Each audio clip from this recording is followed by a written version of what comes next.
Question number 23. The energy yield due to the outcome of total oxidation of one molecule of glucose during cellular respiration is enough to convert.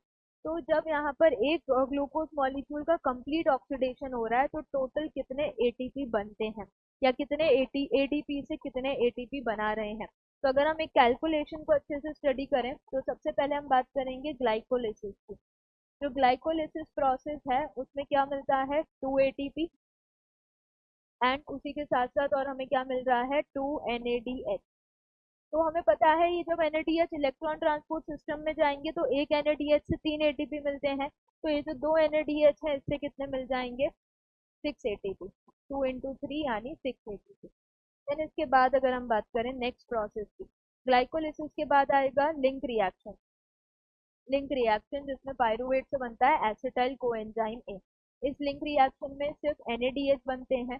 तो 2 pyruvate से 2 acetyl coenzyme है तो 2 NADH। Again एक NADH जब ETC में जाएगा तो 3 ATP और अगर 2 जाएंगे तो कितना हो जाएगा 6 ATP।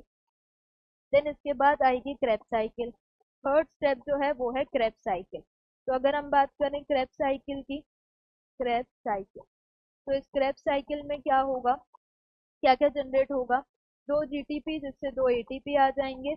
एंड इसके बाद यहाँ पर साइकिल में क्योंकि 2 एसिटाइल कोएंजाइम में जाएंगे तो टोटल कितने बनेंगे 3, 3 का डबल 6 यानी 6 NADH प्लस H प्लस।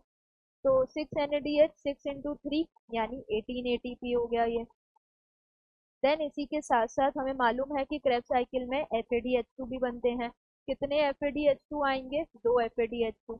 एक FADH2 जब इलेक्ट्रॉन ट्रांसपोर्ट चेन में जाएगा तो बनाएगा कितनी 2 ATP और अगर 2 जाएंगे तो बनाएंगे कितनी 4 ATP।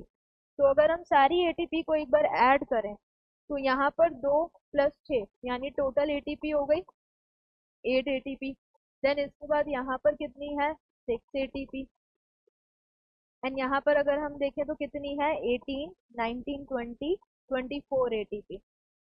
तो 24 ATP, 24 प्लस 6 30, 30 प्लस 8 38।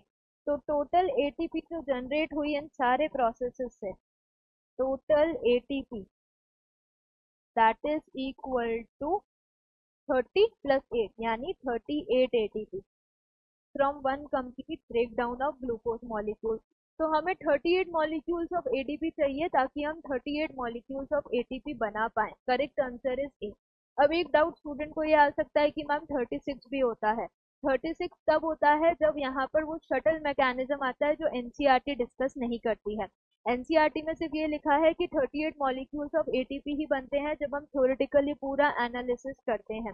तो NCERT के अकॉर्डिंग जो हम आंसर लेंगे वो क्या लेंगे 38 ATP मॉलिक्यूल्स का, 36 वाला नहीं। इसलिए करेक्ट आंसर क्या है ऑप्शन ए। 38 एंड 36 दोनों ही आंसर बिल्कुल सही हैं क्योंकि हमें पता है जो ग्लाइकोलिसिस से NADH बने हैं उनको माइटोकॉन्ड्रिया में भेजने के लिए भी ATP खर्च हो जाता है, तभी 38 ना बन के 36 बनते हैं। पर क्योंकि हमें NCERT फॉलो करनी है तो NCERT क्या बोलती है 38 मॉलिक्यूल्स ऑफ ATP। तो correct answer is option A.